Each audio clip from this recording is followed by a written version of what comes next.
This video is for Ultra Sport Canine who asked about tying a ball on a rope. All right, we finally finished. We started with this star knot here, and then we used this type of a net maker's knot to go around, Mathew Walker knot, and then we have our braid going down until we separate into a diamond knot. Let's go see how this flies. Here's the ball we're going to use, Chuckit Ultra. It's not a sponsored video. This is just the example that I got when the request came in. And then I'm going to use these cords to complement the colors. We want to start by taking an arm's length of each cord, and we're going to do that times 3. All right, so I have 3 strands of blue, 3 strands of orange. Each strand is the length of my arm's width, which, did you know that your arms are as wide as you are tall? Now I'm going to alternate these in a circular pattern, and I want to stack them nicely, so I'm going to add in a center support. To do that, it's almost like when you take a bunch of batteries, 7 of them, and you stack them up, they make a nice little circle. We're going to do the same thing. Eventually we're going to pull out that center support and we'll just have the circle left. Before we get any further, this would be a good time to melt the ends because it makes it much easier to work with. Make sure you let this all solidify before you let it go, because molten paracord will burn you something good. I'm also going to get myself a little section of micro 90. All right, my cords are all bundled up, alternating in colors. I just put my finger out there and I'll start wrapping it downwards. You want to do it at least 3 times. Okay. Now I'm going to pick up all my turns that I just did, and I'm going to slip this end through, and I'll tighten it all down. You can also use a zip tie if you wanted to, but this works well. And I'll pull my center support down so it doesn't interfere with anything. Now we'll do a series of overlapping loops. I'll do that by starting with my orange cord. I'm going to go over the blue, and I'll just pinch this end right here, this loop on this side, so that I can keep that window. Now I'm going to grab my blue, go over the orange, orange, go over the blue, blue over orange, orange over blue. And now I have the beginning. I'm just going to take this blue cord and I'll put it into that window that I was holding. Okay. Now you can see I have almost like a hibiscus flower pattern looking thing. We're going to tighten everything up. And we don't want it too tight because we still need to have one more step as we get this together. Okay, so here I have my hexagon, and all my cords are pointing outwards. Well, I want all these cords to point out through the middle. So what I'll do is I'll take my orange cord, and I'm just going to poke it right on the other side and bring it up through the middle. Now every cord, I'm going to do that same thing. Here's my blue. I'm going to go on the inside of that little blue window and poke it up through the middle. Same thing all the way around. Blue pokes up. There we go. And I'll do that until all the cords are poking up.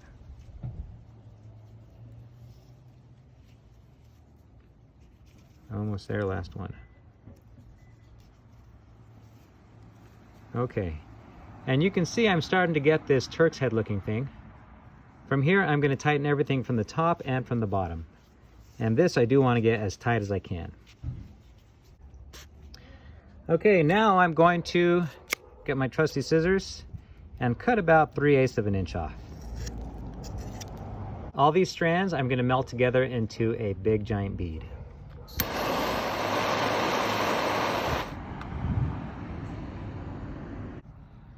Okay, now we can pull out our inner support, and we're going to get rid of our little collar here that was holding everything together.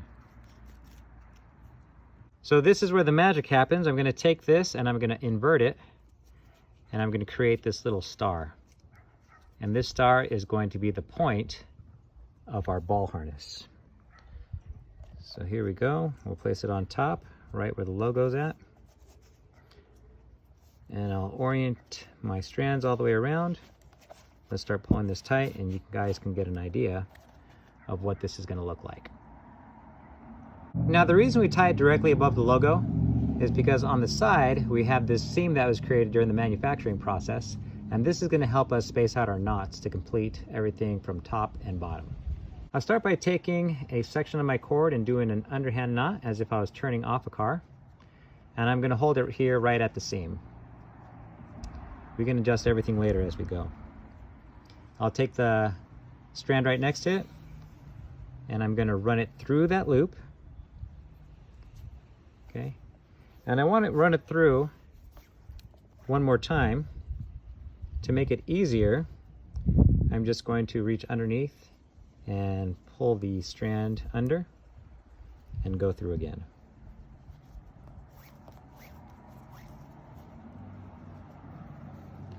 Now we need to tighten it up. There we go, there's that tightness going horizontally, and now we have this one going vertically. All right, so I just used this orange cord to go through my loop. I don't want to use that again. I want to orient my knot here so that the next knot is tied with the blue cord. Okay, once we use the cord, it's already had its turn. We're going to move on to the next one. Tighten that up a little bit. There we go. All right, so there's the first one. Now we're going to do it again. Again, we'll let the orange one stay down. The blue one is going to do the wrapping next. Underhand twist. I'll hold it in place. There we go. Thread it through. Go underneath and run it through one more time.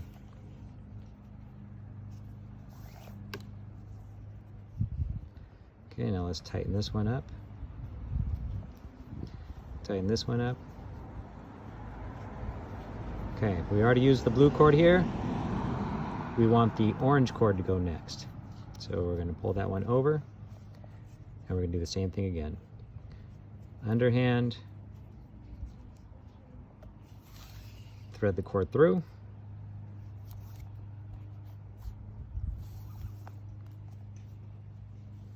Thread it through one more time.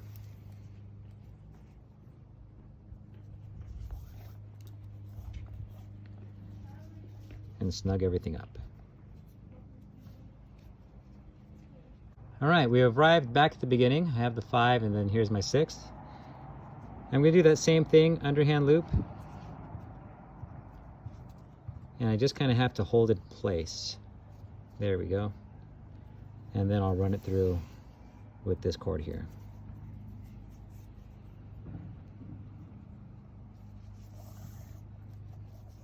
There we go. This one I do have to thread completely around. All right, so looking back at the star on top, I have all my cords going down, and you can see this just looks a mess. Like, this one's way too long. This one looks good, but we have to straighten out our knots here, going up and down and then left and right. So the nice thing about this setup is this one is too long, so I can cinch it upwards. There we go. And I'll pull this tight, and then it just exits out on the opposite side here. So I don't have to completely chase it around the whole ball. I just have 1 knot, 2 knots, and then there's my excess right there. So let's keep going around. This is too far over. Yep, let's move this one to the right.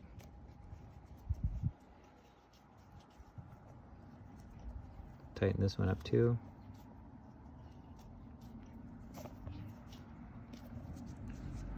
There we go, let's pull out this slack here.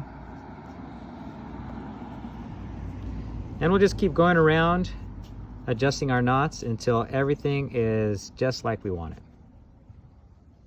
I want to make sure that I cinch these down really well, so I'll just pull them tightly, individually, all the way around. Okay, I need a section of my orange. You could use blue if you wanted. What I'm going to do is that same holding tie, that same collar that I used with the Micro 90, but this time I'm going to use this orange, right? And I want this placed together so that the colors are alternating. That looks about right. Okay. Here we go, going around at least 3 times. 1, 2, 3. Pass this cord underneath. There we go, and I'll tighten it all down. Make sure it's nice and tight. And I'll keep pulling all my strands until this collar is centered over the opposite logo.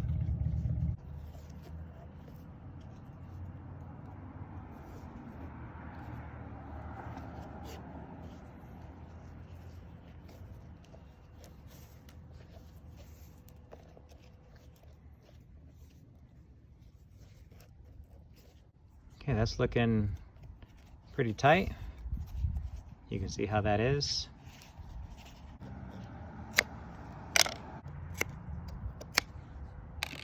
Bring in the trusty marlin spike. I'm going to tuck in this end here. Just try to put it underneath the ball.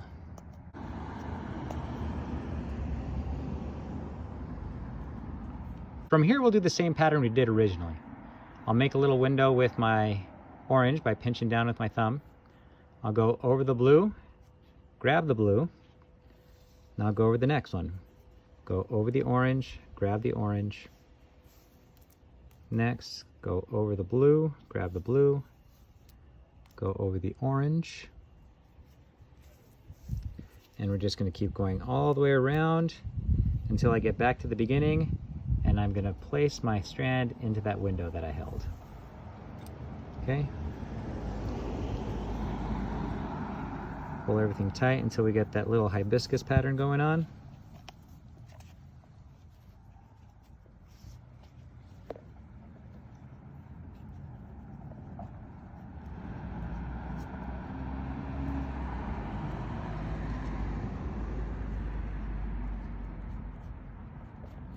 And then all these strands, we want to pull them with equal tension so that they sit nicely.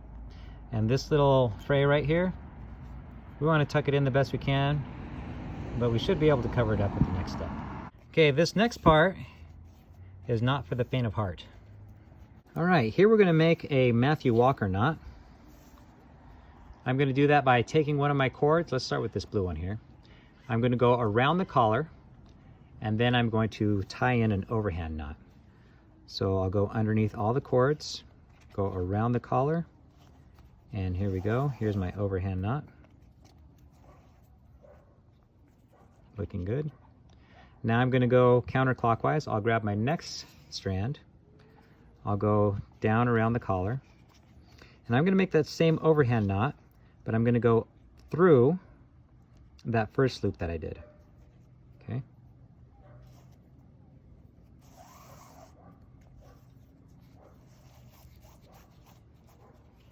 And there it is. You can see that it matches the first one. Okay. Now I'm going to go through my next one. Here's my blue one. I'll go underneath all my cords. And now I have 2 loops to go underneath. There's 1. There's 2. There we go. This knot should be its own separate video. Actually, it takes some practice to get used to. So maybe that'll be my next video. Okay. Now it's time to go to the orange cord. I'll go underneath.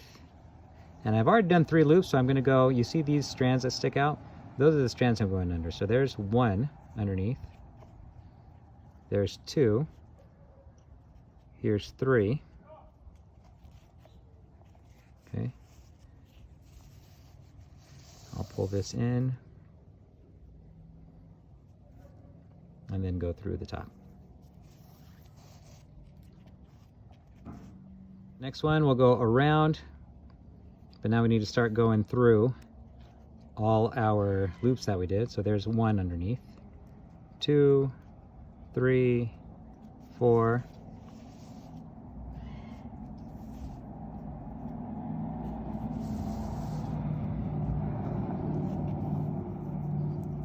right, and here's our last one. So we've already done 5. Now we need to go underneath this petal here. Underneath that one. There's 2 of them. Go underneath these. There we go. All right, we made it.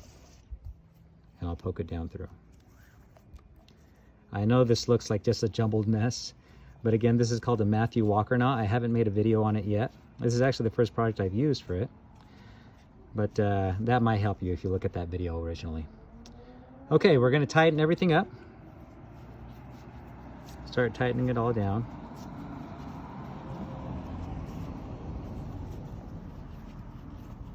There we go. And you see these strands, they're starting to wrap up around that collar, and it's going to hide everything.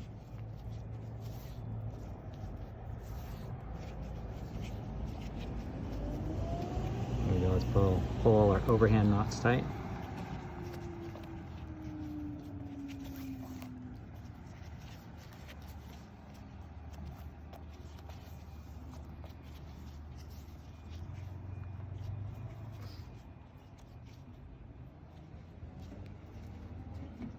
Looks like I need to re-pull it out.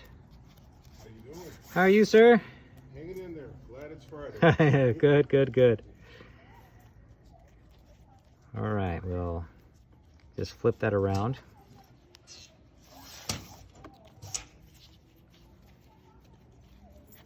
Have a good weekend. Thanks, you too. Thank you. All right. See, I can see that these ones are going outwards, but then this one's going downwards, so that one needs to be flipped as well. So I'll pull this out. Might as well show you the mistakes so that you can fix them along the way if you see what's going on. There we go. So here's the frustrating part about this knot, right? You see that everything fell nice on this side, but the other side looks all clumsy. And so what we need to do is we need to start combing out each of these strands. I'll start with a successful strand right here. So this one, I'll use my marlin spike.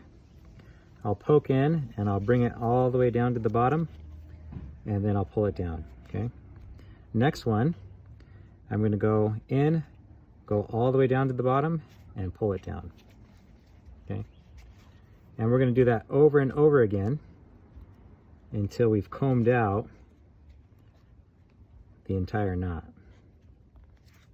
Okay, my Mathew Walker knot is all combed out. All the strands are in place. And there's the original pattern. Now I need to do something with all these strands. And what I'll do is I'm just gonna braid them into a long flat braid. I'll create this flat braid by separating my strands. And I'll do the right hand first. I'll go in between, now the left side in between. And I'll just keep going until I get towards the bottom, combing out as I braid.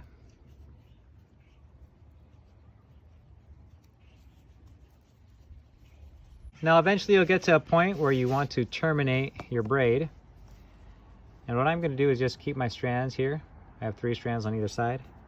And I'm going to start braiding these individually. Instead of doing 3 strands of 2, I'm going to do 3 strands of 1. So here we go. Same thing.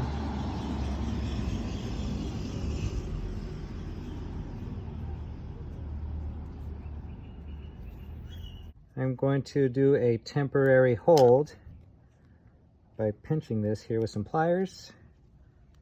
I'll gather them together as close as I can. There we go. Let's chop these off.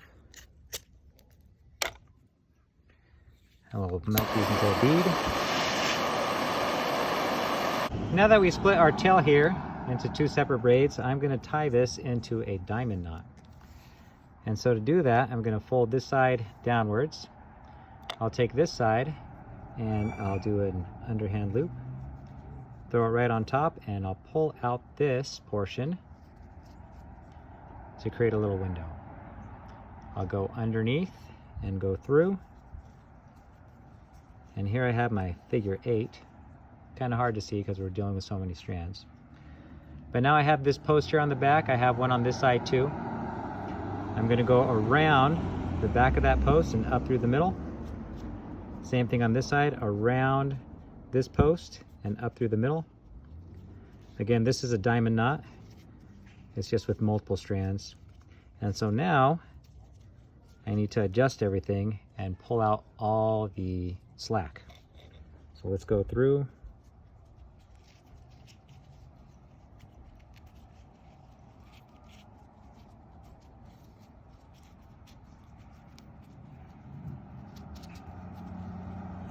Make sure it's just nice and flat. There we go. I'll do that with the other one, and then I'll end up with this little ball here at the end. This one I have done a video on, but I only did it with single strands. But it leaves you a nice little ball to hold on to toss. Now I'm going to cut my little beads off here. Bring these out. And these I think I'm just going to leave like that. We'll just even them out and then I'll melt the ends.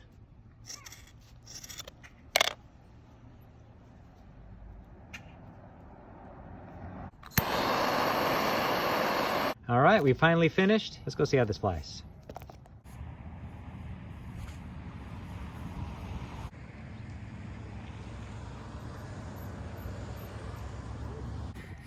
So I'd say it works pretty well. Again, we have our star knot here. We have our knots going around, keeping everything in place. Mathew Walker knot tying it all together with a flat braid. And then we have this diamond knot that makes for a good hold as you go to fling it. All right, folks. Thanks for watching.